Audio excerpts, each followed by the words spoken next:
Hello everyone, welcome back to my channel good D blog. তো সবাই কেমন আছো? আশা করছি খুবই ভালো আছো। তো আমিও খুব ভালো আছি। তো আজ আবারও একটা খুবই অল্প সময়ে সন্ধ্যাবেলায় টিফিন খাওয়ার জন্য একটা টেস্টি রেসিপি নিয়ে আজ চলে এসেছি। তো বাড়িতে থাকা সামান্য উপকরণ দিয়েই কিন্তু এই রেসিপিটা বানানো যাবে। তো আজ তাই জন্য আমার এখানে বেশি কিছু লাগছেই না, খুবই অল্প সময়ে এই জিনিসটা বানিয়ে ফেলতে পারবে তোমরা। তো তার জন্য এখানে প্রথমেই দেখতে পেলে আমি দুটো ডিমকে ফাটিয়ে একটি বাটিতে রেখে দিলাম। তারপর আমার পরিমাপ অনুযায়ী ময়দা নিয়ে নিলাম।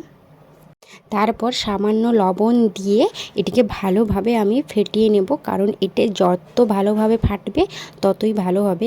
আর এর মিশ্রণটা কেমন হবে বলো তো? এর মিশ্রণটা হবে নয় মোটা নয় পাতলা নয় একেবারে মোটা, একদম মিডিয়াম মতন হবে। তো যেমন ধোসা বা ওই সব জিনিস বানানো হয় সেরকমই মিশ্রণটা হবে। তো আমার এখানে মিশ্রণটা রেডি হয়ে গেছে। তো চলো, তো আগে থেকে এখানে গ্যাসের আঁচটি জ্বালিয়ে আমি এটি তাওয়াটা তেল দিয়ে গরম করতে বসিয়ে দিয়েছিলাম। তো এবারে এটি আরেকবার ভালো করে ফেটিয়ে নিয়ে ব্যাস চামচ দিয়ে এই চামচের সাহায্যে এটিতে ছোট ছোট করে একটু করে নেব।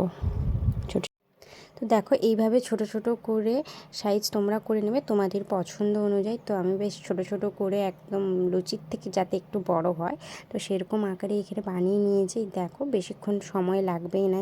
তোমরা দেখতেই পেলে পেছনটা আমার হয়ে গেছে। তো আর এই জিনিসটি কী বলো তো, যেহেতু ডিম দেওয়া আছে তো এটি একটু ফুলবে, দেখতেই পাবে। তখন ভাববে যে না, তোমার মিশ্রণটা ফাটানোও ভালো হয়েছে। তো চলো তাড়াতাড়ি করে ভেজে নিই।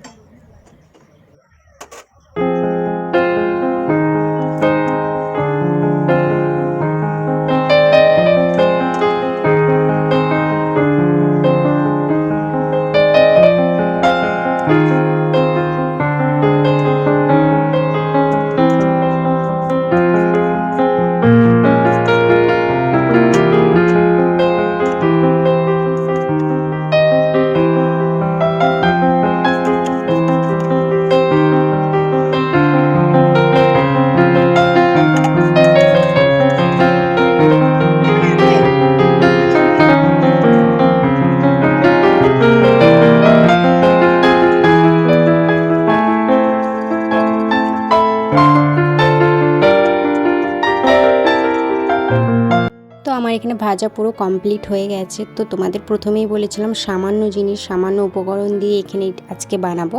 তো এখানে পেঁয়াজ আর লঙ্কাকে কুচিয়ে একসাথে মাখিয়ে নিয়েছি, তারপরে ওগুলো ভাজা হয়ে গেছে। তো তার উপরে আমি এগুলোকে ছড়িয়ে দেবো। আর আমার লাগবে গোলমরিচ গুঁড়ো। তো গোলমরিচ গুঁড়োটা উপর থেকে সামান্য পরিমাণে ছড়িয়ে দিলেই ব্যাস আজকে আমার রেডি হয়ে যাবে। আর লাগবে সস, টমেটো সস উপর দিয়ে ছড়িয়ে দিলেই ব্যাস পুরোপুরি সম্পূর্ণভাবে রেডি হয়ে যাবে আজকে এই সহজ অ্যান্ড সুস্বাদু রেসিপিটি। এই দেখো, পুরো ফুল রেডি। তারপরে একজন যথারীতি এখানে খেতেও বসে গেছে। কি বলছে শোনো, ভালো করে বল। কি টেস্টি? তো ভাই যখন টেস্টি বলে দিয়েছে তাহলে সত্যি কিন্তু টেস্ট হয়েছে, বানিয়ে একবার দেখবেন। তো এখানে খাওয়ারও রেডি, আমিও খেতে বসে গেছি। তো চলো, দেখা হচ্ছে নেক্সট কোনো ভিডিওতে, আবার কোনো অন্যরকম ভিডিও নিয়ে আসবো। ততক্ষণের জন্য সবাই ভালো থাকবে, সুস্থ থাকবে। তো চলো টাটা, এখানেই আমার ভিডিওটাকে শেষ করছি। বাই।